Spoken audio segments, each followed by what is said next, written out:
Hello friends, चलिए अब हम जो क्वेश्चंस देखने जा रहे हैं वो बहुत ही इम्पोर्टेंट क्वेश्चंस हैं और बहुत ही सरल तरीके से आपसे बन जाएंगे। देखने में आपको ऐसा लगेगा कि बहुत कठिन है, लेकिन जब आप बनाएंगे तो बहुत इजी तरीके से आपसे बन जाएंगे। मैंने यहाँ पे उसमें जो भी नियम लगने हैं लिख दिए हैं यहाँ पे नियम, और मैंने एग्जाम्पल्स भी लिख दिए हैं। एग्जाम्पल्स मैंने यहाँ पे कुछ कम लिखे हैं, लेकिन मैं आपको पूरे एग्जाम्पल बताऊंगा। इसको मिटाने के बाद बहुत सारे एग्जाम्पल हम समझेंगे, इसलिए आप वीडियो को शुरू से लेकर लास्ट तक देखेंगे तो कम से कम हम 20-25 एग्जाम्पल्स तो आज करेंगे ही करेंगे, और एकदम स्मॉल और एकदम शॉर्टेस्ट ट्रिक से करेंगे। सो आपको बहुत अच्छे से समझ में आएगा। चलिए जल्दी से स्टार्ट करते हैं। जो टॉपिक है उसमें हम ये पढ़ने जा रहे हैं कि अगर हमारे पास कोई घातांकीय संख्या दी गई हो, यानी कोई संख्या और उसकी घात में कुछ हो, या बहुत सारी संख्याओं का अगर गुणा हो, तब हम ऐसी संख्या में जो इनको सॉल्व करने के बाद जो इसके इकाई का अंक आएगा वो क्या होगा, ये हम पता करेंगे। यानी इकाई का अंक ज्ञात करने का हमारा काम रहेगा, इकाई का अंक ज्ञात करना। ठीक है, तो उसमें हम दो पैटर्न वाले सवाल, दो पैटर्न देखेंगे, दो टाइप के सवाल देखेंगे। जिसमें से पहले टाइप का सवाल ये है कि आपके पास बहुत सारी संख्याएं गुणे में दी गई हैं, बहुत सारी संख्याएं आपस में गुणा करना है। उनको गुणा करेंगे नहीं, हमारा मेन काम क्या है, हमको सिर्फ ये बताना है कि अगर इनका गुणा किया जाए तो जो आंसर आए उस आंसर के लास्ट वाला अंक कौन सा होना चाहिए, यानी इकाई का अंक। इकाई का अंक मतलब जो इस सेट में, मान लो इनको मैं गुणा किया और गुणा करने से मान लो बहुत बहुत ऐसे बड़ी बड़ी राशि आ गई, बहुत बड़ी राशि, उसके इकाई का अंक क्या होगा वो हमको बताना है। ठीक है, समझ में आया? इकाई का अंक, इकाई मतलब उधर से जो सबसे पहला नंबर है, पीछे से जो सबसे पहला नंबर है वो इकाई का नंबर होता है। ठीक है, तो चलिए इसके लिए नियम क्या है। तो सबसे पहले नियम मैंने जो लिखा है वो संख्याएं जब आपस में गुणे में दी गई हों उस उस केस में जो है नियम वो पहला वाला लागू होगा। और क्या कहते हैं नियम, संख्याओं के गुणनफल में जब आपको बहुत सारी संख्याएं गुणनफल के रूप में दी गई हो तो आपको सभी संख्याओं के इकाई इकाई वाली संख्याओं का गुणा करना है, इकाई इकाई वाले नंबर का गुणा करना है। उसको गुणा करने के बाद जो आपको प्राप्त संख्या होगी उसका जो इकाई का अंक होगा वही आपका आंसर होगा। आपको मैं समझाता हूँ। चलिए, मुझे पता करना है कि इन सभी संख्याओं को गुणा करने पर इकाई का अंक क्या होगा, तो मुझे क्या करना पड़ेगा, इन सभी संख्याओं के इकाई इकाई वाले अंक वाला इकाई इकाई का अंक चुनो। 2 को चुनो, 8 को चुनो, 6 को चुनो। यहाँ से 6 को चुनेंगे, यहाँ से 8 को लेंगे, यहाँ से 2 को लेंगे और इनको आपस में गुणा करो। जो आंसर आएगा, ठीक है, मैं इसको गुणा करता हूँ। 6 अट्ठे 48, 48 दूनी 96। कितना है? 96। 96 का इकाई अंक कौन सा है? 6 है। समझ लीजिए, इस पूरे गुणे को जब आप सॉल्व करेंगे, जब इसका सरल रूप निकालेंगे, सरल रूप निकालना मतलब इनको सॉल्व करके आंसर लाना, तब उस आंसर का भी बड़े कितना भी बड़ा नंबर प्राप्त हो, कितना भी, मान लो 8 2 5 फलाना ठिकाना कुछ भी, उसका भी इकाई अंक उतना ही होगा। कितना होगा? यानी कि 6। ठीक है, तो आंसर आ गया पहला वाला। तो इसका ट्रिक आपने क्या देखा, अगर बहुत सारी संख्या गुणे में हो तो इसका इकाई अंक प्राप्त करने के लिए हमें दी गई सभी संख्याओं के इकाई इकाई वाले अंकों को गुणा करना चाहिए, और गुणा करने के बाद उसका जो इकाई अंक आएगा वही आंसर रहेगा दी गई संख्याओं के गुणनफल के इकाई अंक का। ठीक है, चलिए आप देखेंगे आगे। देखो, 938, 845, 384, 212, सबका इकाई अंक उठाओ। 8 5 4 2, 8 5 4 2। ठीक है, सबको गुणा करो। 8 पंचे 40। एक और बात सुनो, मस्त वाली बात, एकदम जबरदस्त। अब हम इन सबको गुणा करने वाले हैं। अब गुणा करते ही अगर आपको ऐसे पता चल रहा है सर इन दोनों गुणा करने से 40 आ गया, यानी कोई कम से कम एक संख्या आपको ऐसी मिल गई कि जिसके लास्ट में 0 आ रहा है, तो समझ जाओ बाकी गुणा करने की जरूरत ही नहीं है। एक संख्या के लास्ट में अगर 0 आ गया, चाहे कोई भी संख्या हो, समझ जाओ पूरी संख्या को गुणा करने पर जो भी संख्या बनेगी लास्ट में आपका 0 आएगा ही आएगा, यानी इकाई संख्या। यानी इन सबों के गुणनफल के सरल मान में जो इकाई संख्या होगी वो कौन होगी? 0 ही होगी। ठीक है, क्योंकि हम जब इसको गुणा कर रहे हैं, अब विश्वास नहीं तो आप इसको भी गुणा करके देख लो। 4 दूनी 8, 8 को 40 से गुणा करोगे तो 320 आएगा, और इसका इकाई अंक क्या हुआ? 0 हुआ। आप किसी भी संख्या को 0 वाली संख्या से गुणा करेंगे ना तो इकाई अंक 0 ही आएगा, इसलिए उसका आंसर इकाई अंक क्या होगा? 0 होगा। ठीक है, तो एक आध भी संख्या अगर ऐसी मिल रही है जिसके इकाई अंक 0 हो तो समझ जाओ पूरी संख्या को आप गुणा करोगे तो भी इकाई अंक 0 ही आएगा। खेल खत्म, और आगे अपन चलते हैं। अब सुनो, अरे ये वाली संख्याओं में तो एक तो 0 है, तो समझ जाओ आंख मूंद के इसका पूरे का जो गुणनफल के बाद जो आंसर बनेगा उसका इकाई अंक क्या रहेगा, 0 ही रहेगा। ठीक है, तो ये भी बन गया। आइए घातांक वाली संख्या देखते हैं।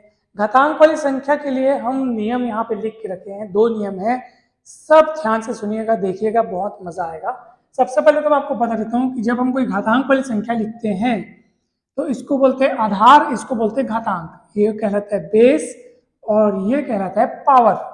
ठीक है, ये पावर है, ये बेस है। तो बेस है 1570 यहाँ पे, और जो घातांक है वो कितनी है, 67 है। ठीक है, सो आप सब ध्यान से देखिए, है ना, ये 1570 जो है वो बेस है यानी आधार है। अब ध्यान से सुनिए, नियम क्या कहता है, यदि घातांकी संख्या के आधार में यानी इसमें इसकी बात चल रही है, आधार में अगर इकाई का अंक या तो 0 हो, या तो 1 हो, या तो 5 हो, या तो 6 हो, तो उसके सरल मान में भी वही इकाई अंक होगा। सरल मान बोलने का अर्थ यह है कि जब आप इसको इसकी घात के साथ सॉल्व करोगे, जैसे एक एग्जांपल 3 की घात 4, 3 की घात 4 बोलने का मतलब 3 ये 3 3 3 3 4 बार गुणा करने का है।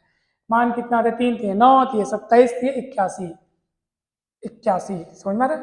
इसका मतलब क्या है कि मैंने 3 की घात 4 का को सॉल्व किया, सॉल्व करने के बाद जो मान आया उसी को बोलते हैं सरल मान, यानी 3 की घात 4 का सरल मान कौन है, 81 है। ठीक है, और इसका इकाई अंक क्या है, 1 है। तो ये जो नियम बोल रहा है वो क्या है सर, पता है?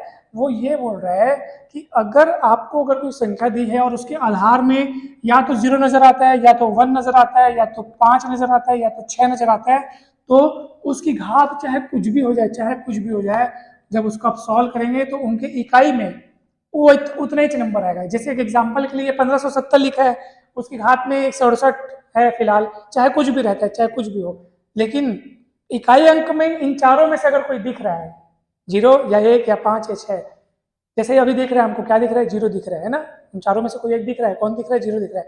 तो समझ जाओ जब इसको हम सॉल्व करूंगा तो इसके इकाई अंक में भी कितना आएगा, इकाई अंक इसका कितना रहेगा, 0 ही रहेगा सर, डेफिनेटली। ठीक है, जैसे एक एग्जांपल की बात है, 216 की घात में 5 करोड़, कुछ भी लिखा हो, ठीक है, इकाई आधार को देखो और इकाई अंक को देखो। इकाई अंक क्या है, 6 है ना, 6। मैं जो नियम में लिखा हूं उसमें 4 लोगों की बात की गई है, 0 1 5 या 6, और यहाँ पे 6 हमको दिख रहा है। तो समझ जाइए कि जब मैं इसको सॉल्व करूंगा तो जो भी इसका आंसर आएगा उसके इकाई अंक में भी क्या रहेगा, 6 ही रहेगा, क्योंकि यहाँ पे 6 लिखा है, एकदम गारंटी है। ठीक है, 6 है तो 6 रहेगा। अब एग्जाम्पल के लिए मैं और एक एग्जाम्पल लेता हूँ, चलो मान लो मैं लिखता हूँ 7,88,05,000, ऐसा कुछ भी लिखा हूँ, मान लो लास्ट में कितना है, देखो 5, इकाई अंक 5 है, इसकी घात में चाहे आप कुछ भी बैठा दो, अगर इकाई अंक 5 है तो निश्चित रूप से आपके आंसर का इकाई अंक भी 5 ही होगा। ठीक है, तो याद रखना। तो वो नियम जो लिखा आपको समझ में आ गया होगा बेहतरीन तरीके से, बहुत अच्छे से समझ में आ गया। चलो बताओ, इसका 7,121 की घात में 385, इसका बताओ इकाई अंक कितना होगा। जब हम इसको सॉल्व करेंगे तो इसका इकाई अंक कितना होगा, तो ऑब्वियस सी बात है सर, जब इसको हम सॉल्व करेंगे तो इसका इकाई अंक कितना आएगा, 1 ही आएगा। क्यों, नियम में क्या लिखा है, 0 1 या 5 या 6 हो, इसको नहीं देखना है, इसका तो कुछ भी हो, कोई भी घात हो चलेगा।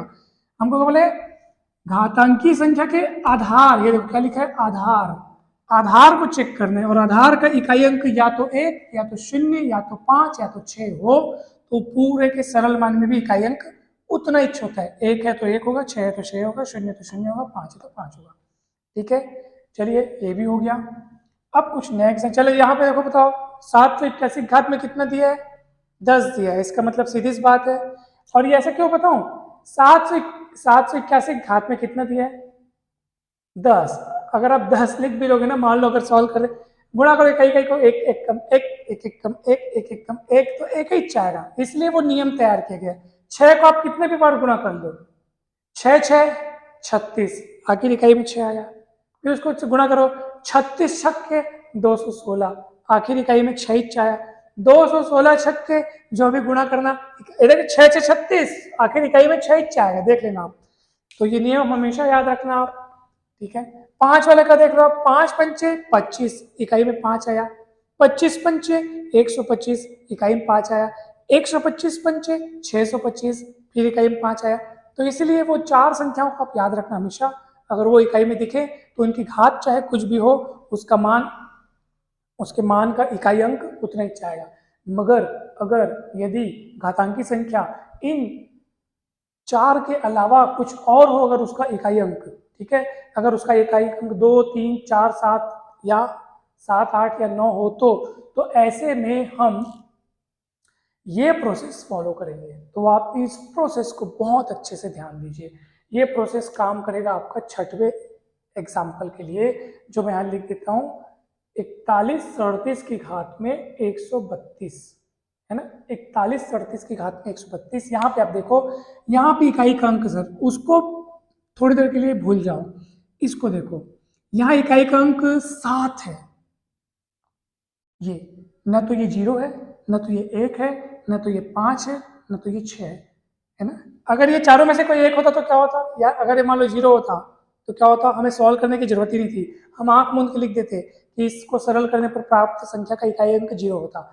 अगर यहाँ पे मान लो क्या होता, 1 होता, तब भी इसको सॉल्व करने की जरूरत नहीं थी, हम लिख देते कि इसके सरल मान में इकाई अंक 1 होगा। अगर ये 5 होता तब भी लिख देते 5 होगा, और ये 6 होता तो 6 होता। इसलिए ये 4 में हमारा काम बड़ा सरल बन जाता है। मगर यहाँ पे 7 लिखा है सर, है ना। अब क्या करना है, तो अब क्या करना है, तो प्रोसेस नंबर पहला कि अगर आपको या तो 2 या तो 3 या तो 4 या तो 7 या तो 8 या तो 9 दिखे, तब आपको क्या करना है, सबसे पहले घात को 1 कम करके 4 से भाग देना है। घात कितना लिखा है, 132, 132 का 1 कम करो तो 131 हो जाएगा, 4 से भाग दो, कितना होगा, 4 3 12, शेषफल बचेगा 1, इस 1 को उतारेंगे, 4 दूनी 8, शेषफल बचेगा 3, ठीक है, शेषफल बचेगा 3। सेकंड प्रोसेस क्या बोलता है, भाग देने के बाद जो शेषफल बचेगा उसमें 1 जोड़ना है, ठीक है। तो हम भाग दिए, शेषफल कितना बचा, 3, 3 में 1 जोड़ना है, 1 जोड़ने पर कितना बन गया, अब ये बन गया 4। जो आंसर आएगा, प्राप्त योगफल, जो योगफल प्राप्त हुआ है उसको दी गई संख्या के आधार की इकाई का घात बनाए। तो दी गई संख्या है, उसका ये आधार है, और ये उसका इकाई है, और इसी के घात के ऊपर में आप उस योग को चढ़ा दीजिए, इसके इकाई के घात के रूप में उस योग को चढ़ा दो। ये योग कैसे तैयार हुआ, समझ में आया ना।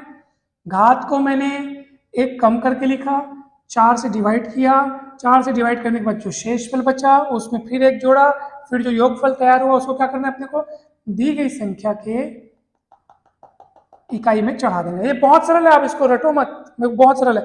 आप 2-3 आपको अगला करोगे ना, क्या सर तो एकदम कठिन है, कठिन नहीं है। 3-4 एग्जाम्पल बनाओगे, 5वें बार में आपको याद हो जाएगा प्रोसेस। मेरे को तो याद भी हो गया कि अगर इकाई का अंक या तो 2 या तो 3 या तो 4 या तो 7 या तो 8 या तो 9 हो तो हमको घात को 1 कम करके 4 से डिवाइड करो, शेषफल में 1 जोड़ो, और दी गई संख्या में जो आधार है उसकी घात के रूप में उस योगफल को लगा दो।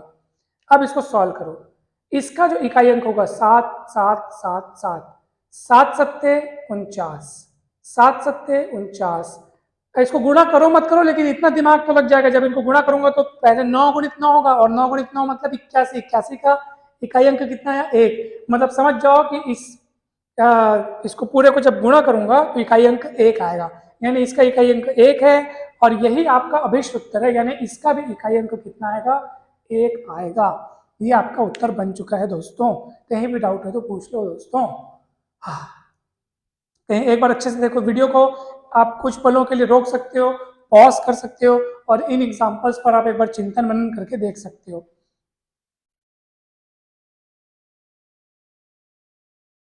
चलो फ्रेंड्स, मैंने यहाँ पे 3 क्वेश्चन और लिख लिए हैं।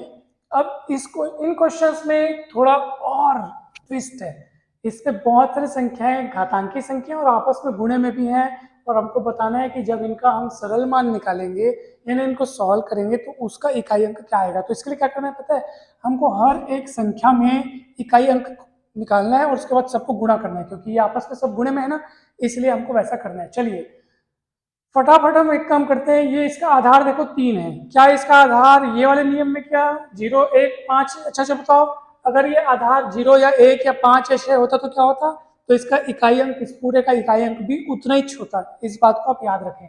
मगर यहाँ तो 3 है सर, 3 है तो कैसे करेंगे सर, तो नियम ये वाला फॉलो करेंगे। क्या कहते हैं नियम, घात को एक कम करो, 57 में एक गया 56, ठीक है। उसके बाद 56 को किससे भाग देना है, 4 से।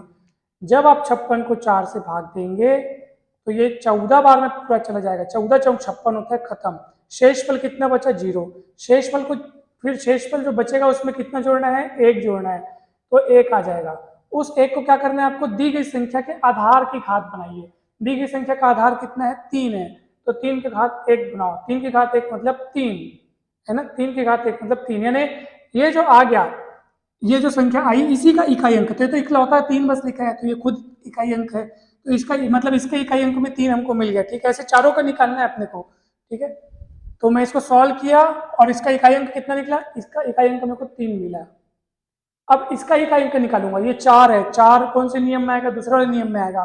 घात को 1 कम करो, 65 को 1 कम करोगे तो 64 होगा, 64 को 4 से डिवाइड करना है, 16 चौक 64 पूरा कट जाएगा, शेषफल 0 आएगा। शेषफल 0 आया है, उसमें +1 ऐड करना है, तो 0 + 1 यानी 1 हो जाएगा, और उस 1 को आपको दी गई संख्या के आधार में चढ़ाना है, तो 4 की घात 1 यानी 4, इकलौता खुद 4 बस है, मतलब इकाई का अंक 4 होगा, इसलिए यहाँ पे 4 लिखना है। अगला 125 का इकाई अंक 5 है। देखो ये वाला नियम लगेगा यहाँ पे, क्या कहता है ये नियम, अगर इकाई का अंक 0 या 1 या 5 या 6 हो तो उसकी घात चाहे कुछ भी हो, उस पूरे का भी इकाई अंक उतना ही होगा, तो यहाँ 5 का 5 ही होगा, ठीक है। और अगला देखते हैं अपन, 89 की घात में 13 लिखा है, 89 का इकाई अंक 9 है, तो 9 अपना ये दूसरा नियम, मतलब ये वाला प्रोसेस करना पड़ेगा। और ये प्रोसेस कहता है कि घातांक को 1 कम करो, तो 13 में 1 कम गया 12, 12 को डिवाइड करो 4 से, 4 तेरे 12, शेषफल 0, 0 में 1 बढ़ाओ, 0 और 1 हो गया 1, और उस 1 को आप लगा दो उस 9 की घात में, तो 9 की घात यानी 9, इसका इकाई का अंक 9 होगा, तो इकाई का अंक 9 है, तो यहाँ पे लिख देंगे 9।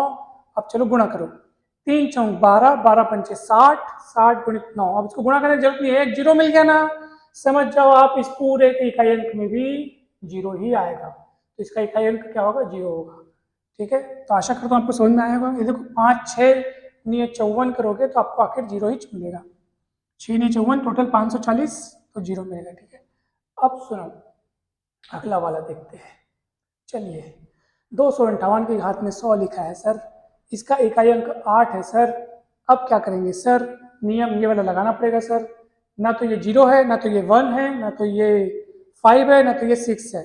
अगर ये 0 होता तो भी इकाई अंक 0 हो जाता, 1 होता तो इकाई अंक पूरे का 1 होता, अगर ये 5 होता तो इकाई अंक पूरे का 5 होता, और ये 6 होता तो बीच में होता, मगर यहाँ पे 8 है, तो हमें क्या करना पड़ेगा, 100 में से हम वही नियम अपनाएंगे, घातांक को 1 कम करेंगे, 100 में 1 गया 99, 99 को डिवाइड करेंगे 4 से, ठीक है। अब 4 से डिवाइड करेंगे, 4 दूनी 8, 1 बचेगा, फिर 9 लिखेंगे, 4 चौक 16, शेष पर बचा कितना, 3, उस 3 में 1 जोड़ेंगे तो बन गया 4, है ना, 4 बन गया। इस 4 को हम लगाएंगे इस दी गई संख्या के इकाई अंक की घात में, यानी 8 की घात 4 लगाएंगे, ऐसा ही है दोस्तों नियम, ठीक है। लिखा है यहाँ पे, योगफल को दी गई संख्या के आधार की इकाई की घात बनाएंगे, तो इसका आधार है, उसकी इकाई है 8, और उसकी घात जो यहाँ से मिली हमको 4, 8 की घात 4 पता करना है दोस्तों, यानी 8 गुणित 8 गुणित 8 गुणित 8, 8 अट्ठे 64, 8 अट्ठे 64, जब आप इसको गुणा करोगे तो 4 चौक कितना होगा, 4 चौक 16, मतलब इकाई का अंक, पूरा गुणा करने का मतलब नहीं, हमको इकाई अंक की जानकारी मिल गई ना, बस बात खत्म। तो 4 चौक 16 मतलब इकाई का अंक कितना आ गया, 16 आ गया, सॉरी 4 चौक 16, यानी भले एक हासिल ही बचेगा, एक को आप हासिल देते रहना, कुछ भी करते रहना, लेकिन आप इकाई का अंक आपको पता चल चुका है कि 6 ही होगा, इसलिए हम इस पूरे प्रोसेस में, यानी इस पूरे का इकाई का अंक कितना मिल गया, 6। चलिए प्लस है तो प्लस करना पड़ेगा, जो चिन्ह है वो आपको लगाना पड़ेगा। अब बात बताइए इसका इकाई अंक कैसे निकालेंगे, 7 दिया है दोस्तों, 7, तो 7 मतलब ये वाले नियम के अंतर्गत आएगा ये, और घात में 84 दिया है, 84 से 1 कम करो 83, 83 में 4 का डिवाइड करो, 4 दूनी 8, खत्म, 3 बचेगा, ठीक है। 3 4 से कम है, मतलब यही आपका शेषफल है, 3 में आप 1 जोड़ दो, 3 और 1 टोटल हो गया 4, है ना। इस 4 को आप उसकी घात में लगा दो, 7 की घात में 4, यानी जो पहले से जो संख्या दी है उसके आधार के इकाई में उस घात को लगा दो। 7 की घात 4 कैसे सॉल्व करोगे, 7 गुणित 7 गुणित 7 गुणित 7, 7 सत्ते 49 हो गया, ये 7 सत्ते 49 हो गया। अब दोनों गुणा करोगे ना, पूरा गुणा करने की जरूरत नहीं है, आप सोच लो 9 गुणित 9 कितना करूंगा, 81 आएगा। ठीक है, अपने को इकाई अंक से मतलब था सर, इकाई अंक 1 आ गया है तो यहाँ लिखूंगा 1। ठीक है, तो अब आप देखेंगे कितना आ रहा है इकाई अंक, सॉरी अब जोड़ो इनको, कितना आ रहा है ये, इसका आ रहा है 7, तो इसलिए पूरे का इकाई अंक कितना होगा सर, 7 होगा। इसके मान और इसके मान को आपको जोड़ना था। ठीक है, बीच में प्लस है ना सर, तो जोड़ देंगे। तो चलिए अब नेक्स्ट मैं आपको बता रहा हूँ, यहाँ पे लेकिन माइनस है सर, आप थोड़ा ध्यान लगाना सर, अब आपको थोड़ा ध्यान लगाना है, दिमाग लगाना है। सबसे पहले हम इसका इकाई अंक निकालते हैं। 3 दिया है, ना तो ये 0 ना तो ये 1 है, ना ये 5 है, ना ये 6 है। अगर ये चारों में से कोई एक होता तो इसका अंक आंख मूंद के उतना ही लिखता, मगर यहाँ 3 है। क्या करना पड़ेगा, घात में 1 कम करना पड़ेगा। 36 में 1 गया 35, 4 से डिवाइड करेंगे, 4 अट्ठे 32, शेष पल बचेगा 3, 3 में 1 जोड़ेंगे 4 बन जाएगा।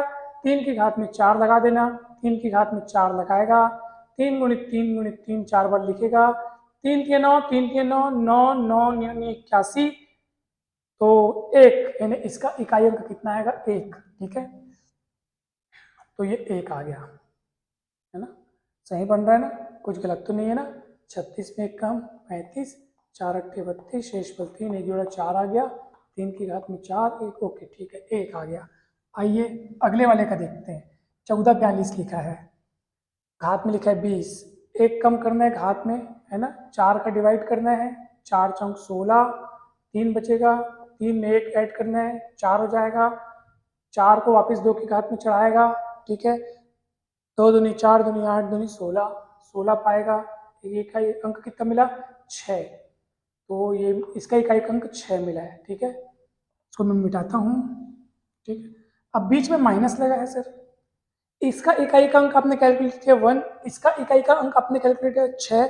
आप बोलेंगे सर आपने जैसे इसमें ऐड कर दिया था, जो भी आया था दोनों, इसका इकाई का अंक इसका इकाई का अंक जो भी आया था आपने दोनों को ऐड कर दिया, क्योंकि बीच में प्लस था तो ऐड करके 7 ला दिया इसका इकाई का अंक, है ना, इसका इकाई का अंक 7 ला दिया, है ना। मगर सर यहाँ पे इसका इकाई का अंक 6 और इसका इकाई का अंक 6, इसका इकाई का अंक 1 है और इसका इकाई का अंक 6 है और बीच में माइनस है, तो आप क्या माइनस करके एक में से 6 जाएगा तो क्या 5 -5 ला लोगे क्या, नहीं सर। आप क्या क्या करना है पता है आपको, आपको थोड़ा सा सोचना है, दिमाग लगाना है। ये संख्या और ये संख्या में बड़ी कौन छोटी कौन, आप दिमाग लगाओ। ये बड़ी है, इसकी घात भी 36 है, मतलब ओवरऑल ये देखो आप, ये बड़ी है, बहुत बड़ी है। बहुत बड़ी संख्या में से आप जब छोटी संख्या घटाते हो और इसके लास्ट में 1 है, इसके लास्ट में 6 है, तो आप कैसे घटाते हो, आप दिमाग लगाओ। आप क्या करते हो, अगर ये छोटी ये बड़ी तो आप यहाँ से उधार लेते हो, ये 1 को आप 11 बनाते हो और 11 में 6 का कितने लिखते हो, 5, यानी जो इसको घटाने पर जो संख्या बनेगी उसके इकाई अंक क्या आएगा, 5 आएगा। ठीक है, तो ध्यान दीजिएगा आप लोग, तो इसके इकाई का अंक होगा 5, इकाई का अंक होगा 5। ठीक है, तो ये इस तरीके से आपको इन सवालों को बनाना है। मैं आशा करता हूँ कि आपको समझ में आया होगा। आपको इतनों सा भी कहीं से भी डाउट हो तो कृपया मुझे बताएं, हो सकता है मेरे बताने में कुछ कहीं त्रुटि रह गई हो, तो उसके लिए मैं क्षमा चाहता हूँ। कृपया मुझे अवगत कराएं कि कहाँ त्रुटि रह गई है, ताकि नेक्स्ट वीडियोज़ में मैं और सुधार कर सकूँ और अच्छे से आपको समझाने का प्रयास कर सकूँ। आप सभी को बहुत बहुत धन्यवाद, आपने मेरा वीडियो देखा और मैं आशा करता हूँ कि आपको काफ़ी अच्छे से समझ में आया होगा। अगर आपको वीडियो अच्छा लगा तो ज़रूर लाइक कीजिए, चैनल को सब्सक्राइब कीजिए, वीडियो को शेयर कीजिए, ताकि इससे मेरा वीडियो बनाने का उत्साह दिनों दिन बढ़ता रहे। आप सभी का बहुत बहुत धन्यवाद।